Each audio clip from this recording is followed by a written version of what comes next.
Ireland's Jessie Buckley is among this year's Oscar nominees for Best Actress in a Leading Role. She already took home a Golden Globe for her performance in Hamnet.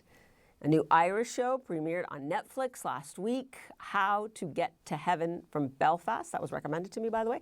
And the Irish band U2 released 6 new songs today. They just dropped.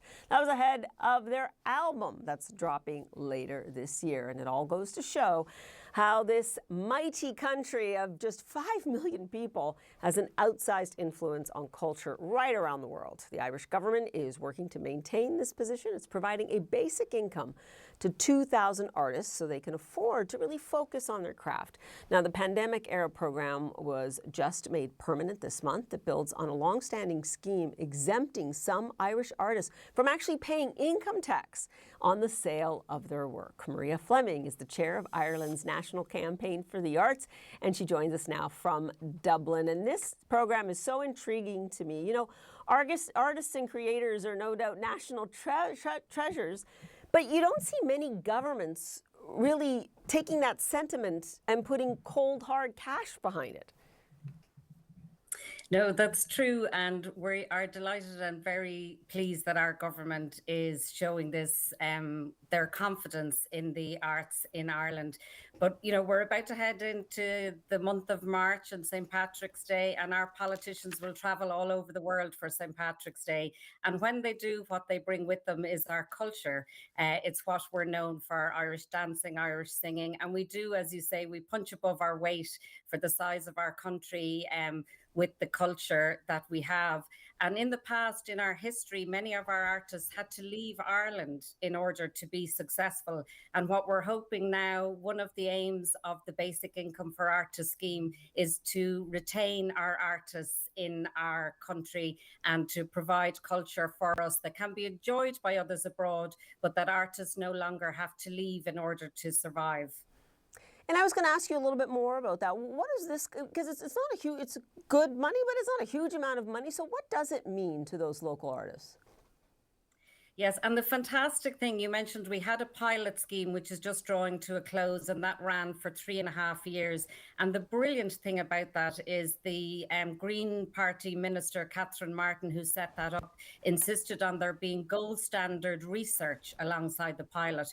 And what that's been able to show us is the artists that were on the scheme and in receipt of it cut back on the work that they did that was outside their art. So if they were also a barista or a teacher on the side, they cut back that work and they put more time into their art. They invested 40% of the basic income that they received. They invested back into their art form, whether that was through materials, marketing their self-booking studio time, and also their well-being and their health improved. And with that allowed them to have more confidence and more ability to deliver art that we all in Irish society and abroad get to enjoy. And what was fantastic about the pilot was there was also a control group. So 2,000 people received the income, 997 didn't receive the income but completed the same surveys. And we were able to see the different situations, the precarity and the difficulties for the control group who were not receiving the income, and the growth and surge in confidence and in increased productivity from those who were in receipt of it. And I can't wait to see what the next cohort, the next 2,000 who receive it, deliver for us. We can't wait either, Maria. I mean, really, that's quite a bit of data behind that. It is very impressive. And it is your national heritage, right? It is a bit like protecting a national legacy, a national endowment, even a landmark, right? You wouldn't allow a landmark like the Eiffel Tower or London Bridge to fall apart. So this is really protecting that endowment. It is, and you mentioned there Jessie Buckley and U2, but we all know that they are fantastic stars and they have really honed their craft, but they have to come through a process. You know, Jessie Buckley, she was involved in amateur dramatics and in musical societies before she became an Oscar-nominated actor. And what this is allowing us to do is to support the grassroots and the emerging artists and the mid-career artists, who are about to break out. And we're delighted to see that retention of the artists. And it is a small amount of money, like it's €325 per week.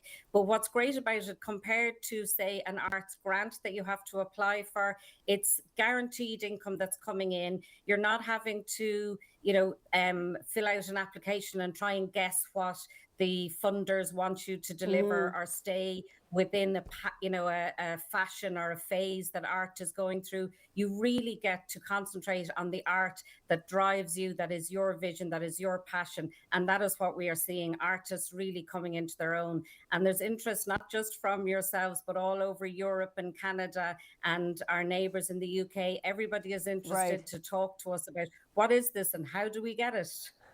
That is so interesting that you're getting, that kind of interest right around the world. Maria, we have to leave it there, but I certainly hope we make starving artists an oxymoron in a lot of countries that can't afford to do this for their artists. Maria Fleming for us from Dublin. Thank you so much. Really appreciate it.